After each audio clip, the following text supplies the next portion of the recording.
Hello, as always we are late with the meta-analyses, but it's time to take a look at the V-EB10 Mysterious Fortune meta-analysis. So, we have quite a few things to look at, but first before we start, I don't know if you can see her or not, but my girlfriend is right here. Hi, I'm not upset.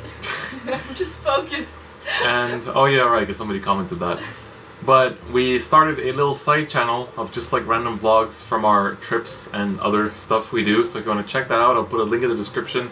You can check us out. There's a lot of random goofy stuff in there that I'm sure you guys will like. Yes, it's crackhead as she calls it. It's awesome. Yes. So yeah, that's my little usual announcement for the start of the video. But without any further ado, let's get into it. So, meta-analysis. As always, we have Murakumo at 25% of representation, 16 whole tops.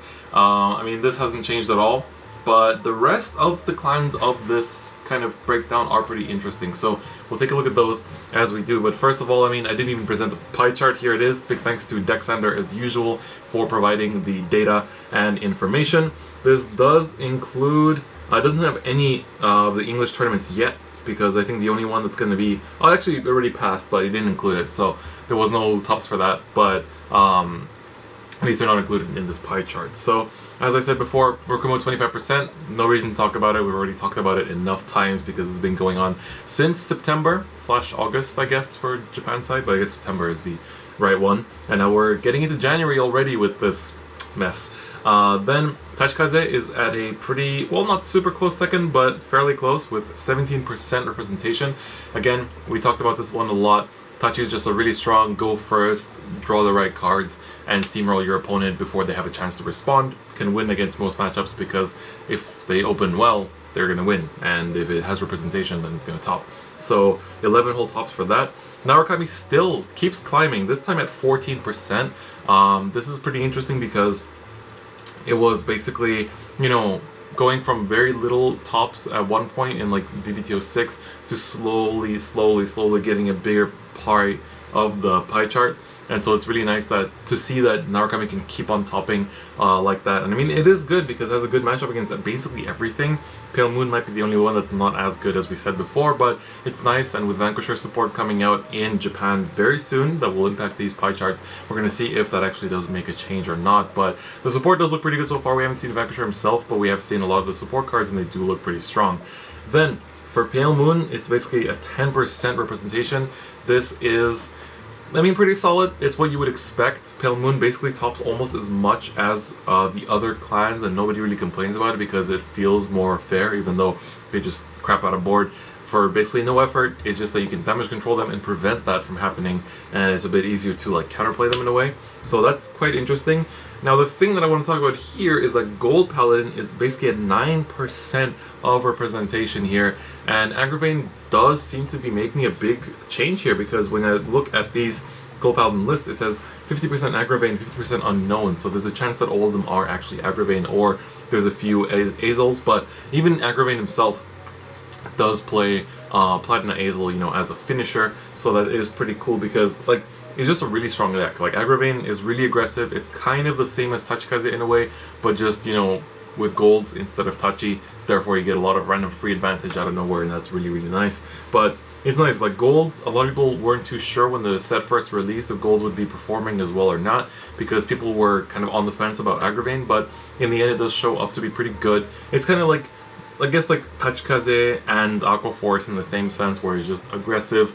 You know, you open well, you win. If you don't, not as much. So it's interesting that it has this kind of representation. Then we have Shadows, slipped down to 6%. This is pretty interesting because I think a lot of people expected more from Shadows because they are still a very strong pick for this meta, and I think a lot of people expect them to do a bit better, maybe the same as Pale Moon, but not worse than Gold. So I think it's still a strong deck. Like, as I said in a lot of these videos, this representation doesn't necessarily represent everything about the meta. Just because your favorite clan is at like 3% doesn't mean that it's a bad pick for a tournament. You know, it's just that the top brackets really are like, you can take this and feel a bit more secure, but Standard is still a fairly dicey game, and therefore, you know, if you go second and don't draw your grade 3s for every single round, even if you're playing hyu-ga, you're not gonna have a good time. So, moving on, we have Great Nature at 6%. This had quite a few tops. It topped in Shanghai. Where else did it actually top? Let's take a look. It also got a VGCS win so that's also quite interesting.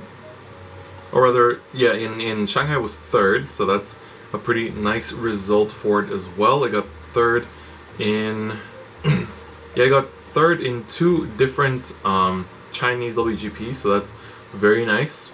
And so overall, it's showing up pretty well. So Great Nature does have good results. I know a lot of people were also kind of unsure about it because they felt that the standard stuff didn't feel as strong, and it kind of just let you to deck out pretty easily and wasn't as aggressive as it could be, whereas in Premium the deck felt really bonkers after the new support. So I think it's going to be pretty solid. I think it'll stay a solid Accel deck for the coming future. But the interesting thing here, looking at the entire pie chart, is that Neo Nectar, we're going to get to that, but very small representation, which people had a lot of hopes for. People thought that both Arboros and the new Musketeers would push the deck pretty hard, but didn't seem to deliver too much in terms of results. But moving on, we have Genesis up next, and Genesis does have a 3%.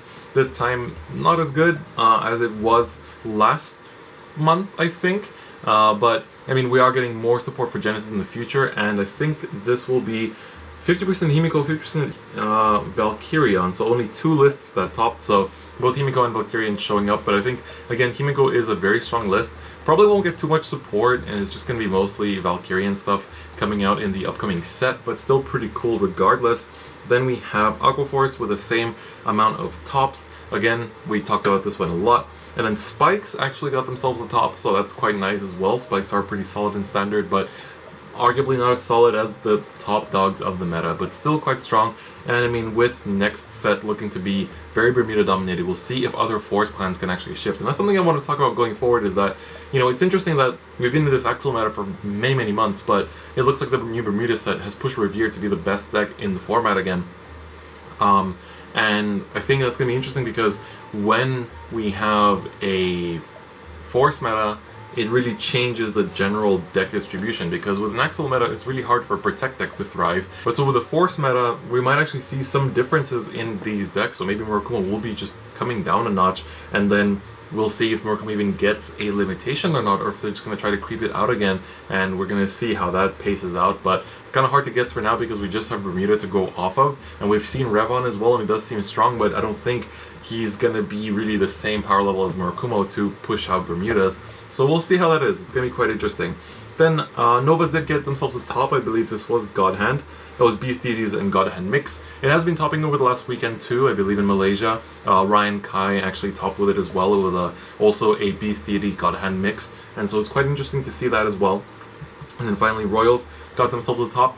I mean, this seems to happen every month. And then Neo Nectar, this one is only a Sephiroth deck, so Musketeers did not show up at all, which a lot of people expected them to do so, but doesn't seem to be the case, and instead we do have Sephiroth topping, and it's kind of interesting because the deck does seem to be a bit slower than Musketeers, but still very strong in that sense. So I hope that this deck can still pull through in the future. It seems kind of a slow start for now, but I guess it is just not that easy to thrive in this current Accel meta until Bermuda comes out, and we see how that shakes things up or not. So this was an interesting meta snapshot, meta analysis, and I mean, it's kind of sad that things haven't been changing too much for the last quarter, basically.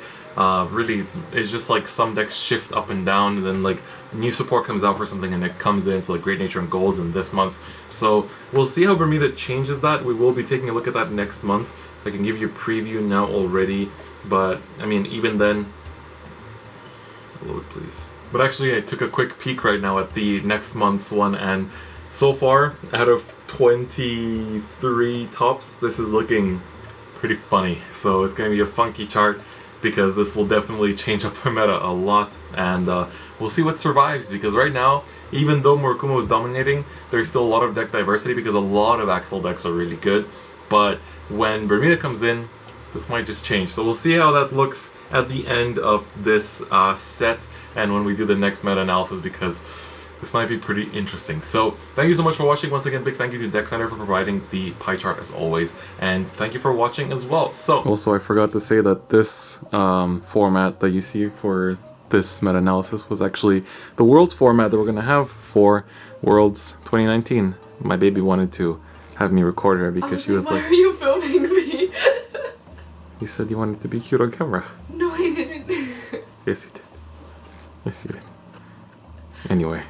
So yes, I forgot to say this, but this is actually the Worlds format, so that's gonna be exciting. I'll see you guys next time. Bye-bye.